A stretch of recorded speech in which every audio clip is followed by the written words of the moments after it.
nos acompaña nada más y nada menos que Ángel Alejandro de Ávila Sánchez, jefe de nuestro Departamento de Servicios Educativos para la Ciudadanía en el AGN. Muchas gracias, Alex, por acompañarnos una vez más. ¿Cómo estás? Hola, gracias por la oportunidad de hacer lo que me gusta, que es compartir la historia que se resguarda en los archivos del Archivo General de la Nación.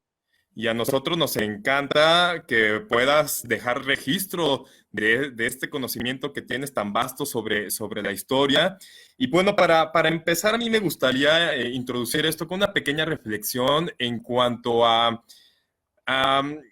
propósito que puede tener para una sociedad el contar con símbolos patrios. Yo siempre he considerado que todos los seres humanos en algún grado, independientemente de la afinidad o la aversión que pudiéramos tener respecto a la socialización o al establecimiento de relaciones con los demás, a todos nos gusta sentirnos parte de algo, ¿no? Ya sea a un nivel muy íntimo, como es sentirnos parte de la familia, de los amigos, del trabajo, de los compañeros de trabajo, de un grupo particular donde intercambiamos afinidades, oficios, gustos, hobbies. Y definitivamente yo creo que a gran escala, pues, es bonito sentirnos parte de una nación, de un colectivo más grande y que trasciende nuestro nivel inmediato de interacción.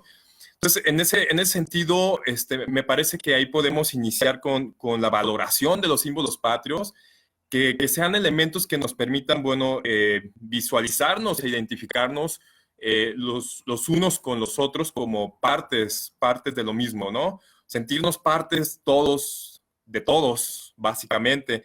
Entonces, en este sentido, en lo que se desarrolla esta charla, pues me gustaría invitar a nuestra audiencia a que pues, nos compartan a través del chat y de sus comentarios qué representan para cada uno los símbolos patrios, nuestros símbolos patrios, que sin duda son un elemento de veneración.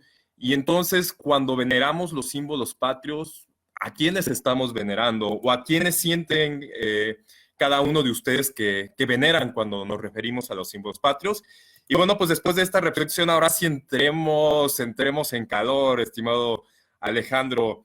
Oye, platícanos. Antes que nada, yo creo que sería bueno echar un poquito la mirada para atrás y pensar antes de los símbolos patrios que empezaron a forjar nuestra identidad como nación mexicana ya independiente, ¿qué antecedentes podemos tener sobre estos elementos de identidad colectiva, de grupo, durante la nueva España? ¿Qué testimonios tenemos o qué podemos hablar al respecto cuando quisiéramos imaginarnos cuáles eran los elementos de identidad de los habitantes de la Nueva España? Pues mira, el sentimiento de identidad yo creo que empieza a surgir a partir de los criollos y de las comunidades indígenas. Y hay dos elementos que se empiezan a mezclar aquí. Y creo que son los dos símbolos de identificación de los mexicanos por excelencia. Uno, por supuesto, es el águila y el otro es la Virgen de Guadalupe, ¿no? Estos dos elementos durante la Nueva España eran los emblemas, fueron utilizados como emblemas para defender lo novohispano, ¿no? Había una bandera, no podemos llamarla nacional porque ni siquiera era tan oficial, sino es la Cruz de Borgoña. Esta bandera, por ejemplo, era la que identificaba a tropas realistas y al ejército español. Es prácticamente la bandera, una de las banderas utilizadas por la dinastía de los Habsburgo, y que los Borbones, cuando llegaron a la corona española, pues que retomaron, pero que hicieron sus modificaciones. La diferencia es que no se podría hablar en una Nueva España de que había una bandera, un símbolo, eran varios, y cada uno simbolizaba algo distinto, ¿no? La Cruz de Borgoña, pues generalmente sí representaba lo español, pero no era como la bandera de España, no sé si me puedo explicar. Había elementos, por ejemplo, vamos a ver una serie de alegorías, por ejemplo, están estas representaciones de las autoridades indígenas, en la que aparecen estos elementos de identidad nacional que empiezan a surgir como símbolos de identificación de una nación. Esa es otra alegoría en donde vemos a San Juan Nepomuceno con los dos reinos. Por un lado está el reino de Castilla y de León, esa mujer blanca, y por el otro tenemos esa mujer indígena o con rasgos indígenas y que ya tiene ahí un elemento de identificación para los novohispanos. Ese escudo tiene el águila parada sobre un nopal. Si se dan cuenta, ambas mujeres están coronadas, ambas mujeres están a la misma altura, representan pues, que tenían una misma jerarquía, eran dos reinos finalmente, ¿no? Lo interesante es que estas imágenes del siglo XVIII, el águila sobre el nopal, pues ya va a empezar a ser un elemento de identificación para los mexicanos. La siguiente imagen es la que les hablaba, que es la de la alegoría de las autoridades de Ecatepec. Ahí vemos a los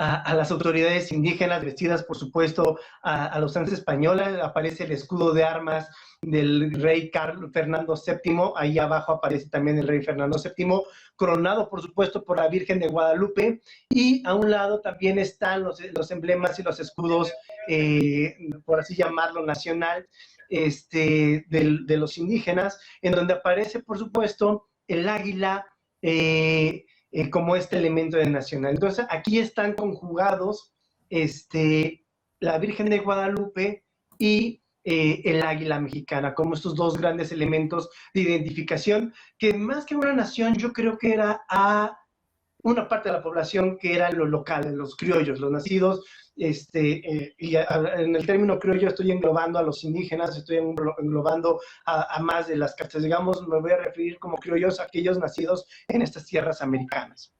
Perfecto. ¿Okay? Oye, Alex, antes de continuar avanzando, entonces de alguna manera la Cruz de Borgoña era un elemento que permitía identificar o hacía alusión a la pertenencia española aún en territorios de ultramar.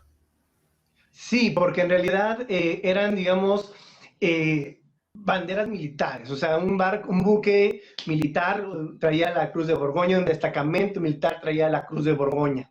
Entonces, no había, les digo, como una bandera como generalizada, sino eran, digamos, parte de los estandartes militares que acompañaban a ciertos regimientos, ¿no? Por ejemplo, en particular, es de un batallón de las Tres Villas que durante la época de la independencia era un batallón realista, ¿no? Ok. Hoy voy a hacer otro paréntesis, a lo mejor nos veamos un poquito, pero no sé tú qué tan enterado estés. ¿De dónde viene, digamos, esta tradición de utilizar las águilas como elementos protagónicos tanto en los escudos de armas de las familias, como posteriormente se podrá observar en muchas de las banderas cuando fueron ya constituyéndose las naciones actuales? ¿Tienes algún referente al respecto? El águila, al igual que por ejemplo el león, van a ser siempre animales dominantes, como símbolos de poder. Son dominantes que representan o simbolizan fuerza, poder. Entonces, que también no es lo mismo, la forma de concepción de un animal en una cultura en otra. Entonces, no me quisiera tampoco meter en muchos problemas. Y no queremos meternos en problemas, era nomás una pequeña reflexión hacia el margen, para pues, no dejar pasar desapercibido este detalle, Alex, gracias. Y entonces, justamente, no es casualidad que Miguel Hidalgo en su arenga del 16, de la madrugada del 16 de septiembre, pues, y en su camino, en su inicio de revolución en rumbo a Totonilco, tomara este estandarte y lo utilizaba justo como una bandera, porque ¿qué es una bandera? La bandera es un elemento de identificación. Te está mostrando el lado en el que tú estás peleando, el bando al que tú estás siguiendo, por el que estás dispuesto a dar tu vida. Entonces, para muchos, esta podría ser la primer bandera mexicana, ¿no? Porque atrás de ella, pues mucha gente se levantó por una se levantó en armas en busca de la independencia, ¿no? Entonces, esto es uno de los grandes elementos de nuestra historia, ¿no? El que hayamos surgido con nuestra bandera, los primeros que surgieron, digamos, buscando un anhelo, era siguiendo esta Virgen de Guadalupe como estandarte y como guía, ¿no? Ya a lo largo de la lucha de independencia, pues, digamos, hubo una guerra de vírgenes, ¿no? Por un lado, la Virgen de los Remedios, que representaba al bando español europeo, y la Virgen de Guadalupe, que representaba a los locales, ¿no? Pero también tenemos otra bandera que es muy poco conocida, que es la siguiente. En realidad son dos banderas, las banderas gemelas. Esas banderas, una está en el Museo Nacional de Historia, otra está en la Galería del Palacio Nacional. En el anverso tenía el águila mexicana parada sobre un nopal con diversas banderas, elementos militares, incluido una cruz de Borgoña. Y por el otro lado representaba a la Virgen de Guadalupe. Entonces, esta es una bandera también mandada a hacer por Ignacio Allende, y digamos, estas banderas, pues podríamos decir que eran las oficiales del movimiento, ¿no? Porque recuerden que también, bueno, la guerra de independencia, Allende se supondría la cabeza militar del movimiento, y Hidalgo iba a ser solamente, pues, el líder moral y del movimiento, que después pues ya desencadenó en una serie de avatares que no vamos a hablar ahorita, si no me desvío. La bandera de José María Morelos y Pavón, ¿no?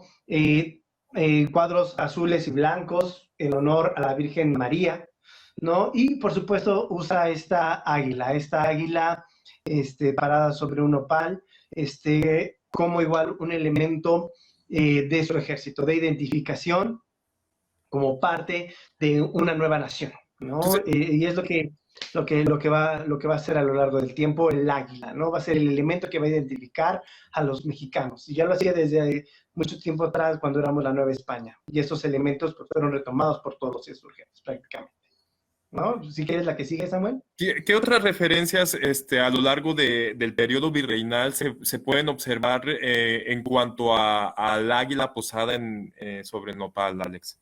Por ejemplo, también una águila muy emblemática, lo que hoy es la Plaza de la Constitución. En el centro había una fuente, y esa fuente estaba rematada con un águila sobre un nopal, ¿no? Entonces, que esa águila, por cierto, también hoy se encuentra en el Museo Nacional de Historia, en el Castillo de Chapultepec. Ok, buenísimo. Gracias por el dato. Continuamos con la siguiente. A partir de la consumación de la independencia, bueno, hacia finales del movimiento insurgente, porque se firma la paz, Agustín Iturbide llama a los insurgentes y crea el Ejército Trigarante. El Ejército Trigarante crea una bandera, que es esta, ¿no? Una bandera tricolor. Ahora ya empezamos a ver los elementos, los colores nacionales por excelencia, el verde, blanco y rojo. Aquí están en diagonal, están invertidos. Está el blanco, que representaba la pureza de la religión, el verde, que representaba la independencia, y el rojo, que representaba la unión de los americanos, ¿no? Entonces, cada una con una estrella de 7 picos, y este fue el estandarte con el cual se consumó la independencia nacional, ¿no? Una corona al centro, con estos ideales de religión, independencia y unión, ¿no? Entonces, es la primera vez que aparecen, digamos, los colores nacionales en un lábaro patrio, en esta bandera creada por Agustín Iturbide. Les decía, pues, desde que se firmó el Plan de Iguala, se estableció que México iba a ser un imperio, y por lo tanto tenía todo el sentido poner una corona, lo que seguramente Agustín Iturbide sí lo pensó, que esa corona pues iba a ser suya a final de cuentas, como finalmente ocurrió consumada la independencia. Pero pues esa es harina de otro costal, que si me vuelven a invitar, pues les podría seguir compartiendo. ¿Ok? Vamos, establecido ya el imperio de Agustín Iturbide, ya tenemos la bandera que hoy conocemos. Bueno, no que hoy conocemos, más bien el orden de los colores de la bandera que hoy conocemos, ¿no? 3 franjas verticales con el verde, el blanco y el rojo. El águila posada sobre un nopal devorando una serpiente coronada en el centro como escudo real. Ahí no sé si puedan ver la siguiente bandera, en el cual pues es la bandera del imperio de Agustín Iturbide, y es ahí donde se establece ya la forma pues definitiva en lo macro de nuestro símbolo patrio, ¿no? El verde, blanco y rojo en 3 franjas verticales y el escudo con el águila devorando a la serpiente. Se tira Iturbide, es un imperio efímero, dura menos de un año, y se establece en México la República. Y entonces se van a adoptar muchos elementos, ¿no? La bandera va a continuar, pero esta águila ya no va a estar coronada por un buen rato, ¿ok? ¿Qué pasa en el siglo XIX? Hay un sinfín de banderas, de diseños distintos de escudos nacionales. Por ejemplo, es del batallón de las Tres Villas, pero ese es el batallón de las Tres Villas insurgente que también se coronó, y es uno de los batallones más antiguos que hay aquí en la nación mexicana, y va a ser esta constante, ¿no? El verde, blanco, rojo, el escudo con el águila al centro, pero el diseño va a ser muy variado. No estaba reglamentado cómo tenía que hacer el escudo nacional. Entonces, cada batallón, cada presidente, cada regimiento, cuerpo gubernamental tenía su propia versión del escudo, o su propia versión de su propia bandera. Entonces, pues proliferaban infinidad, ¿no? Si quieres seguir pasando a la siguiente, Samuel, para que veamos ejemplos de banderas que participaron a lo largo del siglo XIX, el Batallón Activo de San Blas, uno de los más importantes que participó durante la invasión norteamericana de 1847. Siguiente, Samuel. El Batallón de los Supremos Poderes, aquí estamos llegando a un batallón de la época de la Guerra de la Reforma y de la guerra contra el Segundo Imperio y de Maximiliano. Entonces es un águila, por supuesto, republicana. Había teorías, por ejemplo, que decían que si el águila volteaba hacia la izquierda eran liberales, y si el águila volteaba a la derecha eran conservadores. En realidad, pues no siempre se cumplía esto, sobre todo porque los regimientos militares pues cambiaban constantemente de un bando a otro. Un águila también ya como de la época de Juárez, y es hasta la Revolución Mexicana, con la promulgación de la Constitución de 1917, que se reglamenta por primera vez el uso del escudo nacional.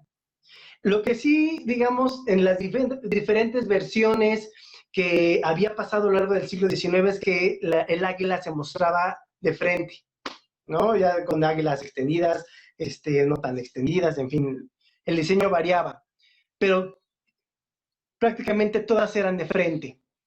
A partir de la Constitución de 1917 se dice que el águila va a mostrarse sobre su perfil derecho.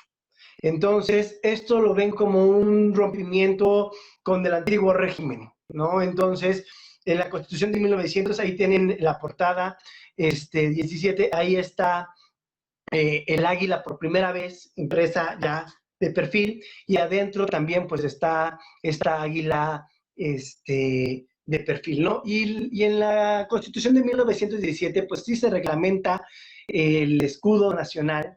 Se dice que se debe de presentar por el lado en su perfil derecho, pero vuelve a pasar lo mismo, ¿no? Se representan miles, bueno, no miles, pero sí cientos de águilas distintas, cada regimiento, cada unidad departamental, cada gobierno, pues tenía su propia versión del águila, ¿no? ¿Qué es lo que pasa en 1968? Se crea una ley, la Ley de los Símbolos Patrios, en la cual se establece ya la versión definitiva del escudo, de la bandera y de los himnos nacionales. ¿no? Se llama un concurso para crear ya la versión definitiva del escudo nacional. El ganador es Francisco de Penselguera. Si quieres pasar a la siguiente, Samuel, por favor.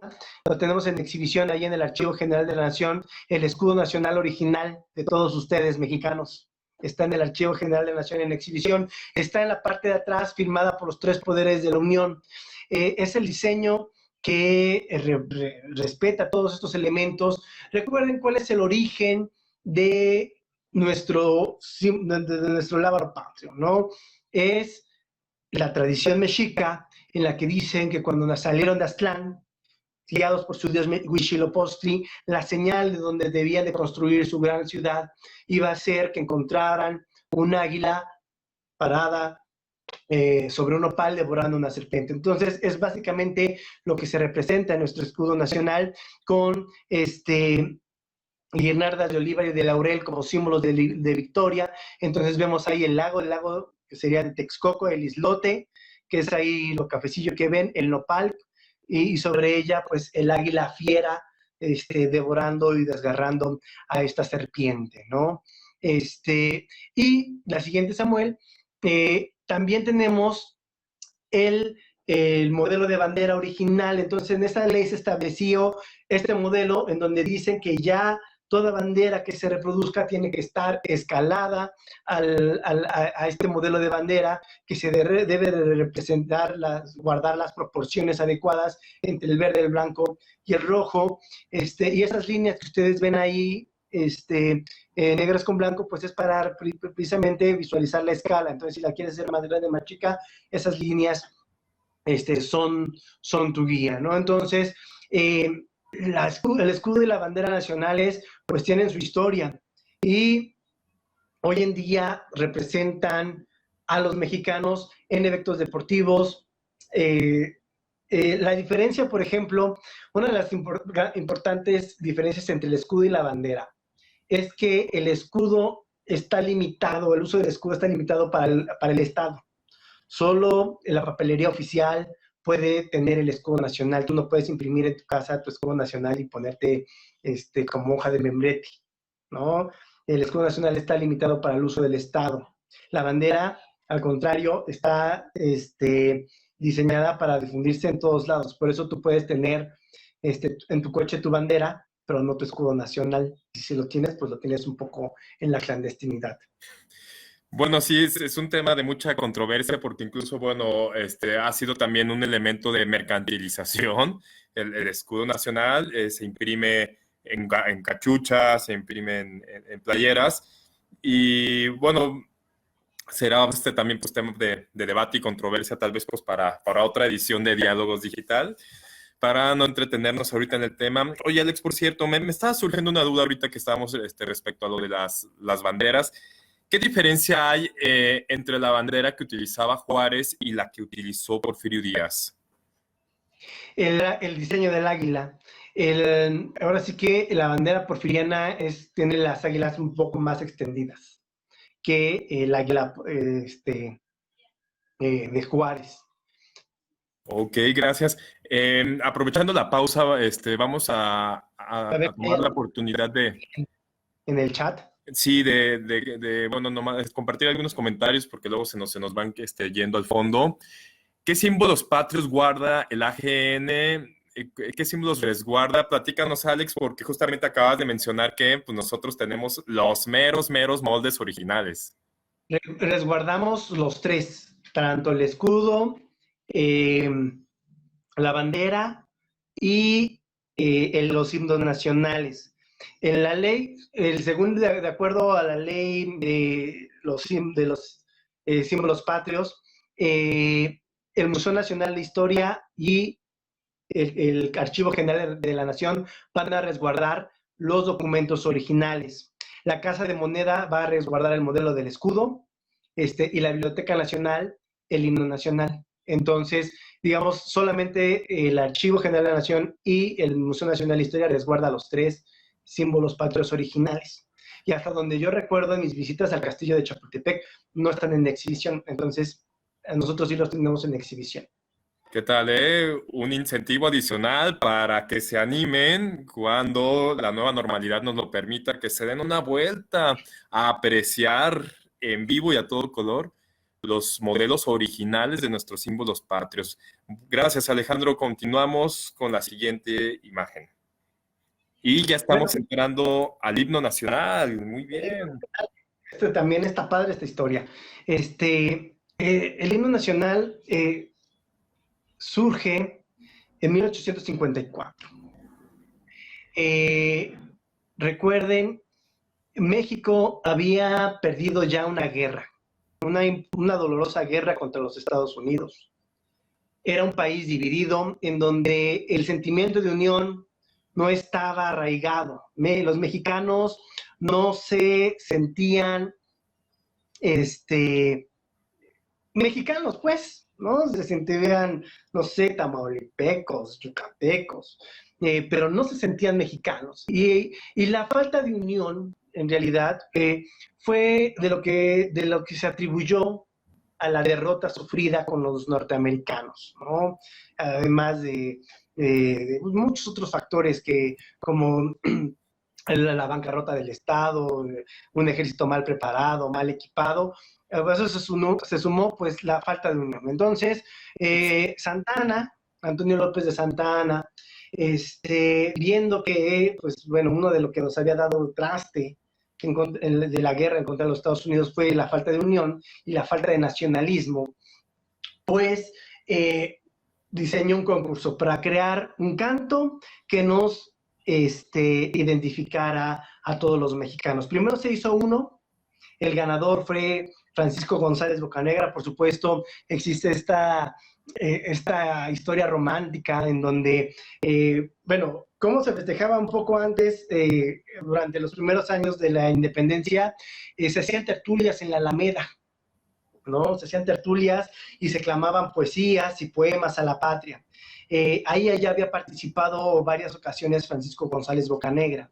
Entonces, cuando aparece este concurso, cuentan que la novia lo encerró ahí a Francisco González Bocanegra en un cuarto y le dijo: no te voy a dejar salir hasta que escribas un poema para que lo metamos en el concurso del himno nacional, hasta que se lo pasó por debajo de la puerta. Ella lo leyó, quedó maravillada con este poema, lo dejó salir, lo inscribió en el concurso y pues resultó ganador este concurso.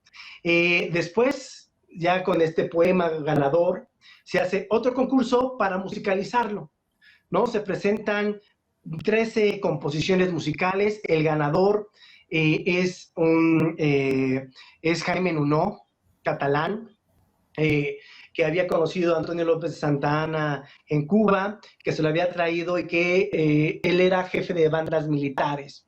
De hecho, algo que caracteriza la obra de Nuno en cuanto a las otras piezas musicales es que es una marcha como de guerra, una marcha marcial, ¿no? Eso lo diferenció y lo hizo obtener el galardón, ¿no?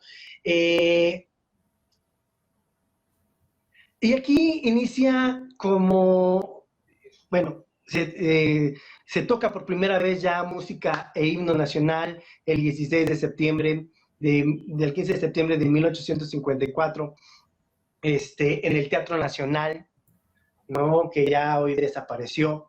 Y ahí se interpreta por ¿Dónde estaba primera el Teatro Nacional, Alex? Estaban a final en la calle de 5 de Mayo, casi llegando, digamos, al el eje central, lo que es el eje central, digamos, no existía el eje central, digamos, este era el final de la calle. Entonces, ahí se encontraba el Teatro Nacional. Y en ese entonces era el presidente Santana, es quien. Antonio López de Santa Anna. Perfecto. Entonces, durante el Porfiriato lo demuelen y en su lugar construyen el Teatro Nacional, que hoy es el Palacio de Bellas Artes. Perfecto. Que no es el mismo del terreno, pero sí es, digamos, el mismo concepto. Oye, Alex, entonces antes de la consolidación de un himno nacional, ¿podemos pensar como un antecedente de estos cánticos patrióticos, estas reuniones que se hacían estas tertulias que se hacían en la Alameda? Pues sí eran cantos a la patria, pero no eran propiamente nacionales. Tú ibas como ciudadano a decir yo quiero cantar exclamar mi poema que escribía a la patria y de ahí no pasaba, ¿Y quién ¿no? organizaba eso? ¿O era una Eran organización libre? fiestas, digamos, oficiales que se hacían como parte de las celebraciones por la independencia. Ah, perfecto. Bueno, y que me imagino que solo se replicaban en la Ciudad de México y... Sí, grandes ciudades, pero en realidad, este, pues era, digamos, pues uno de los tantos eventos que había, pues no existía tampoco esta gloriosa ceremonia que hoy hacemos con el grito y fuegos artificiales. Esto también ya viene con en años posteriores. Perfecto. Muy bien. Ahí tenemos, bueno, las imágenes de los... Jaime No ajá. y de Francisco González Bocanegra, que solamente se vieron una vez en su vida y hoy hasta comparten tumba, ¿no? Y es que esta es la imagen que siempre nos muestran, ¿no? Cuando nosotros vemos esta imagen, pues vemos a un joven literato, poeta, contra un viejito ahí canoso.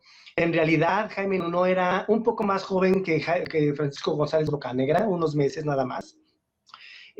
Pero la diferencia entre ambos es que Jaime Nuno vivió muchos años y Francisco González Bocanegra pues murió joven. Entonces, de ahí la diferencia en sus retratos. Ok. Y por lo tanto, uno alcanzó la fama y la gloria y el otro murió en la pobreza, olvido, en el abandono. Y es que recuerden que Antonio López de Santa Anna, pues también pocos años después, pues prácticamente es derrotado. Y entonces el himno nacional durante la época juarista, pues se convierte en un himno, digamos, este, eh, prohibido, en realidad lo prohibieron porque estaba relacionado con Antonio López Santa Anna, además de que hacía esta gala al inmortal héroe de Zempoala y a la bandera de Agustín Iturbide. Entonces, pues ya considerados por la historia y por el gobierno como los traidores a la patria, entonces lo prohibieron. Básicamente, eh, el himno nacional pues se convirtió en una canción más de repertorio de las bandas militares de guerra, ¿no? Y digamos que en ese periodo de la reforma del Segundo Imperio surgió la Marcha de Zaragoza, que se convirtió, por así llamarlo, en un himno nacional, ¿no? Que buscó sustituir a este himno nacional de Jaime Nuno y Francisco González Bocanegra. Por supuesto, Francisco González Bocanegra, que era un fiel conservador, pues murió pobre, porque aparte les prometieron un premio en efectivo y pues no se lo dieron a ninguno de los dos. Y no solamente ¿Cómo? eso, este, ¡Qué escándalo! Francisco Jaime Nuno, que era jefe de las bandas militares de guerra, él de su bolsillo pagó la impresión de las partituras para distribuirlas en las bandas de guerra militares, ¿no? Entonces, Jaime Nuno se fue del país, Francisco González se quedó, se sintió siempre perseguido, y les digo, murió en la pobreza. Y eh, Jaime Nuno se fue a vivir a Nueva Orleans. Este dato al rato va a ser muy interesante, porque les decía que durante el gobierno de Benito Juárez, pues prácticamente el himno nacional quedó prohibido, ¿no? Y es con el Porfirio Díaz quien empieza a rescatar el himno nacional, ¿no? Entonces, Originalmente, Alex, la composición del himno nacional abarcaba 10 estrofas, ¿cierto? 10 estrofas, de esas 10 estrofas le quedan 4 y de esas 4 nada más cantamos uno a estas alturas de nuestra vida cada vez que juega México o pelea el Canelo o algo así, ¿no? Ya no los lunes en la escuela, Ah, qué ¿no? caray, ah, qué caray, ah, qué caray. Y sobre todo, pues bueno, ahora en la modalidad virtual, hay que poner especial atención, ¿no? De cómo seguimos alimentando, pues nuestro civismo y nuestro culto a nuestros símbolos patrios, ¿no? Entonces eran 10 estrofas. ¿Y qué pasa? Diez Por qué estrofas. luego se oficializó, se redujo la versión oficial a solo 4? Ok, ahí todo, ya iba un poco. Bueno, esa imagen que tenemos ahí en el archivo es algo la naranja, la anterior, perdón, es la letra del himno nacional, pero con una imagen de Benito Juárez. Esto yo creo que Benito Juárez se repuesta en la tumba o algo así. Son de esas contradicciones históricas luego que encontramos, ¿no? Pero les decía, Porfirio Díaz trata de rescatar, porque necesitaban, era el momento de presumir México ante el mundo, y entonces, ¿qué canto tenían? Pues se trataron de desempolvar y encontraron pues el himno nacional de Jaime Nuno. Lo empiezan a interpretar en estas exposiciones internacionales en las que México participa, y hay una ya en Estados Unidos en donde radicaba Jaime Nuno, y entonces la banda de guerra está tocando, y ahí se encuentran que estaba Jaime Nuno. ¡Ay, señor Jaime Nuno! Vénganse, nosotros cantamos el himno nacional, se lo traen a México y le hacen una serie de fiestas, de homenajes, lo reconocen como el autor del himno nacional, dirige la orquesta para volver a interpretar el himno nacional ante los mexicanos. En fin, es una fiesta de algarabía. ¿Y qué es lo que había pasado? Ya les había platicado que a Jaime Nuno pues, le quedaron a deber, ¿no? Le quedaron a deber su pago, que él tuvo que pagar la impresión de las copias, y entonces es lo que cuando empieza a tener la fama, empieza a validar y a certificar, esta es una partitura original, sí, sí. Entonces empieza a firmar y a validar muchas versiones del himno nacional. Y entonces ahí viene un problema, porque autentificó muchas que cambiaban una versión de la otra, ¿no? Entonces, ahí también con Porfirio Díaz, pues también es cuando le empiezan a dar tijeretazos, quitan estas estrofas que aluden a Santa Ana, quiten perdón, a la referencia de Agustín Iturbide, y durante la Segunda Guerra Mundial se vuelve a tomar otra vez y a retomar este canto como un canto patriótico y de defensa de la patria, ¿no? Ya México participando en la Segunda Guerra Mundial, le vuelven a dar otra versión, y en 1968 se crea una nueva versión, que es básicamente la misma, la que tenemos, pero en la versión de 1984, que es la que actualmente tenemos, le bajaron un tono, para que ahora sí que todos pudiéramos cantarlo, ¿no? Porque si no era un poco más elevado la tonalidad y no todos llegaban al tono correcto. Oye, Alex, y antes de que tanto la primera ley de 68 como posteriormente en la década de los 80 se oficializara en la ley del escudo, la bandera del himno nacional, y se dispusiera dónde se entonaría el himno nacional, previamente a eso, ¿cuáles eran los eventos primordiales o los actos solemnes donde se hacía el canto del himno nacional? En realidad, siempre, nunca estuvo reglamentado hasta 1968, ¿no? Entonces, se tocaba siempre en donde México estuviera representado, ¿no? Era un acto oficial. De hecho, en las escuelas se empieza a dar a partir de la década de 1930, ¿no? Cuando se empieza a meter a las escuelas como parte del reforzamiento de crear este sentido nacionalista del México postrevolucionario. Ok, gracias por la precisión del dato. Y retomamos un poquito el diálogo con nuestra audiencia.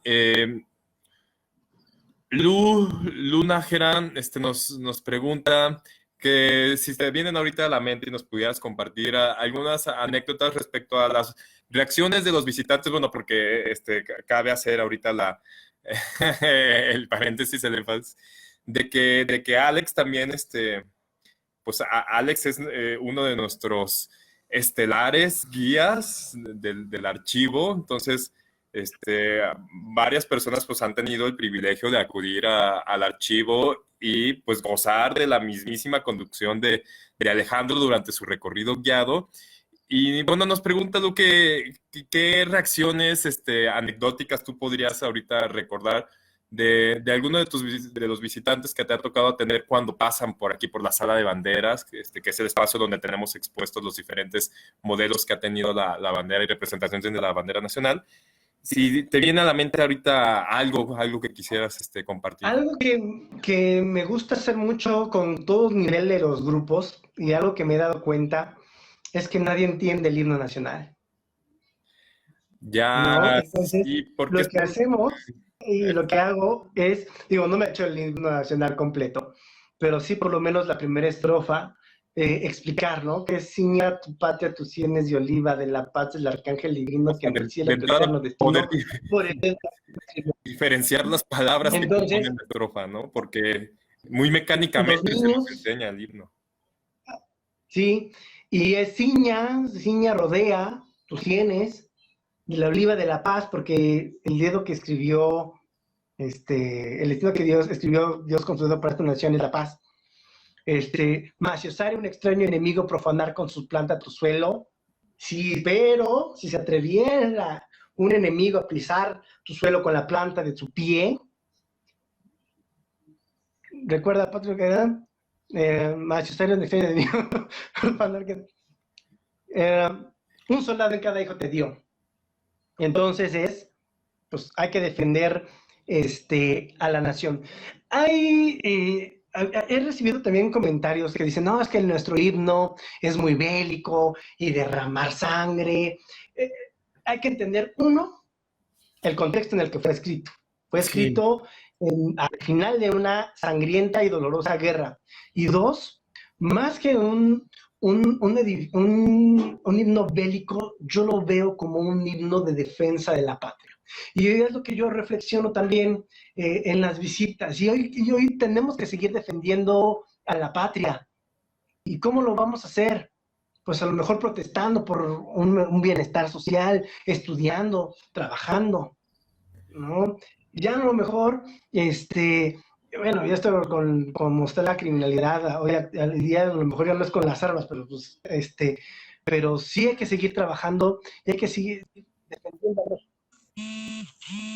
sí, sin duda se presta a que pues también resignifiquemos, ¿no? El sentido de nuestro himno nacional y sin duda, sobre todo, pues valorar en qué medida o bajo qué condiciones cada uno podemos ser ese soldado que nos demanda la patria y no en el estricto y literal sentido, pues claro, de enrolarnos, ¿no? En el ejército, sino de qué manera pues nosotros en nuestra cotidianidad, en nuestras interacciones diarias, en nuestras acciones, por más mínimas que sean, podemos ser el ejemplo, ¿no? De estos hijos de la patria y de alguna manera pues cumplir con nuestra función de soldados. Entonces, bueno, pues sí es un debate muy, muy interesante, ¿no? Y De cómo sobre cada quien todo se pudiera también ser representado por el himno. los jóvenes también cada vez más están más desapegados, creo yo. Y cada vez les importa menos en los símbolos y los símbolos patrios en general, ¿no? Antes existía mucho más respeto. Yo, por ejemplo, recuerdo que mi abuelo cuando sonaba el himno nos paraba y órale, cántale, y firmes y derechos, ¿no? Hoy ya se ha perdido ese respeto, ¿no? Y no sé, a veces sí, eh, digo, ¿qué está pasando con esto? ¿No? Es difícil. Sí, sin duda, se está perdiendo este enaltecimiento de los símbolos patrios de alguna manera. Yo he de confesar que, bueno, así como los feligreses católicos tienen la costumbre de santiguarse, de persinarse cuando pasan por, una, por un templo, bueno, para mí es una cuestión también pues de civismo, hacer saludo a la bandera cada vez que pues está izada o está en lo alto, ¿no? Y de alguna manera pues mostrar esta empatía, ¿no? Esta empatía por lo que es la nación y bueno, por ahí los que nos estén sintonizando ahorita, pues compártanos sus likes y si ustedes también cuando ven ondear a toda potencia nuestro lábaro patrio, pues no se les rozan los ojos o por lo menos no se les pone chinita la piel cuando entonan el himno nacional, porque yo creo pues que son de los sentimientos más hermosos que nos puede proveer, ¿no? Los símbolos patrios, ¿no? De estas... Algo que a mí me sorprendió es, yo alguna vez asistí a un grito, ¿no? En el Zócalo. Y todo el mundo mentando, gritando al presidente, pero a la hora del momento del himno nacional, como que te guardas Un silencio se ese cumplirá. sentido. Ahorita no sé si se siga guardando este respeto por el himno nacional, sobre todo entre los jóvenes, porque sí, o sea, los adultos, grupos de adultos mayores son los que más disfrutan este tipo de elementos, pero a los jóvenes creo que les cuesta un poco más de trabajo. Y sobre Sí, todo, por eso quiero ser, mi énfasis siempre con ellos es que entiendan qué están cantando, que nada más canten sí, por monotonía, sí. Sí, que sienta, ¿no? Y bueno, pues esa es la invitación, la reflexión con la que podríamos ir cerrando, que es necesario que nos apropiemos todos y cada uno de los mexicanos de los símbolos que por excelencia pues nos dan identidad. Bien, por ahí nos compartía también Lu al inicio, que además, bueno, de permitirnos cohesionarnos también culturalmente y como mexicanos, también son elementos que ante el concierto internacional pues nos dan una representación y nos permiten diferenciarnos de otras naciones. Pero fuera de eso, pues también, bueno, abrazar nuestros símbolos patrios como esta manera de tener una disposición a abrazarnos como mexicanos y saber que independientemente pues de las particularidades y características propias con las que pues vivimos los mexicanos, que somos, bueno, una amalgama de diversidades pero tremenda, pues al final podemos encontrar un mismo sentimiento para mirarnos a los ojos y sentirnos reflejados, identificados, sin importar, bueno, pues credo, sin importar condición socioeconómica, sin importar ideologías, y que eso pues nos lleve pues, a procurarnos el bien, básicamente, porque si todos nos sentimos parte de lo mismo, y si todos nos sentimos parte de todos, entonces sin duda pues siempre estaremos buscando y procurarnos el bien. Por aquí, bueno, para no dejar ningún saludo pendiente, bueno, Miguel nos manda un afectuoso saludo, ¿no? Un ex colaborador nuestro que apreciamos muchísimo. También nosotros te mandamos saludos. Miguel, Blanca sugiere que hay que ya retomar el proyecto de Viva Voz. Nosotros encantadísimos y pues ya deseosos, Blanca. Recordemos que en tanto las condiciones sanitarias no permitan el cambio a color verde, pues todos los servicios a público pues estarán suspendidos todavía en el Archivo General de la Nación. Entonces, sigamos poniéndonos las pilas, poniendo nuestra parte, tomando las medidas correspondientes para que pues muy pronto podamos transitar al semáforo amarillo y posteriormente al verde y podamos una vez más pues, reencontrarnos y abrazarnos en el Archivo General de la Nación. Yolanda Yep pues, nos comparte un sentimiento muy bonito que ella sintió cuando tuvo la fortuna de trabajar en la Biblioteca Nacional y que pudo conocer el trabajo de los restauradores, de cómo ellos cuidan y preservan. Próximamente, ya cuando estemos nosotros de vuelta, también será un gusto por ahí grabarles alguna capsulita para que también vean el extraordinario trabajo que realizan el equipo de la Dirección de Preservación del Patrimonio Documental, que están cuidando para mantener en óptimas condiciones, ¿no?, los modelos que están ahí de los símbolos patrios y que hacen, pues, por supuesto, trabajos de restauración cuando lo amerita. Y bueno, Quique nos dice, el apropiarse también es el compromiso de ser mexicano, sí, claro. Tener una cultura, no buscar simbolismos en otras representaciones. Exactamente, o sea, si que andamos buscando. Pero bueno, también es tema del debate, como tú mencionabas, Alex, pues que por algo debe estar pasando por lo que nuevas generaciones no se están sintiendo representados o identificados en estos símbolos. Será a lo mejor una falta de, pues a lo mejor de una estrategia adecuada de educación cívica, será a lo mejor, como tú dices, no está habiendo el entendimiento suficiente para apropiarse de estos símbolos. Y pues bueno, ¿alguna reflexión más con la que gustarías que cerremos, Alex? Pues nada, yo creo que si pensamos en el bien común, colectivo de México, pues actuaremos correctamente, y, y haremos de esto una mejor nación. Todos seremos mejores, creo. Sí. ¿No? Hay que reconocernos en nuestros símbolos patrios, identificarnos como mexicanos, y ser buenas personas. Exactamente, ser buenas personas y desearnos el bien por encima de cualquier circunstancia. Y hacer el bien. Así es, pues te agradezco muchísimo, Alex. Todos por aquí te dejan muchos corazoncitos, muchos likes. Ojalá pronto pues podamos, bueno, le puedan manifestar estos corazoncitos en persona a Alex en sus próximas visitas guiadas. Y también si alguien quiere que algún tema que hablemos, abordemos en nuestras charlas, en futuras Escríbanos. ocasiones, también nos lo pueden hacer saber. Y aprovecho también el comercial para comentarles que el mismísimo Alex nos ofrece como parte de la oferta de los programas educativos para la ciudadanía del Archivo General de la Nación, charlas virtuales para enriquecer la oferta de actividades que actualmente las escuelas están realizando en su retorno al ciclo escolar.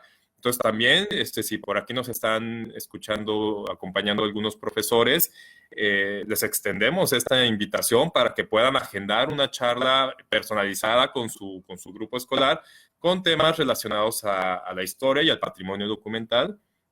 Entonces, Historia de piratas, de brujas, hechiceros, monjas. Están bien padres, o sea, no se la van a pasar mal. no, sin duda alguna, sin duda alguna.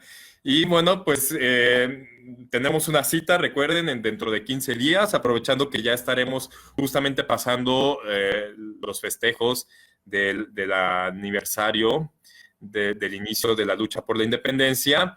Estaremos pues procurando abordar temas también relacionados, sobre todo pues con lo que tiene que ver con justamente la celebración y pues no les cebaremos más detalles para que no haya por ahí filtraciones.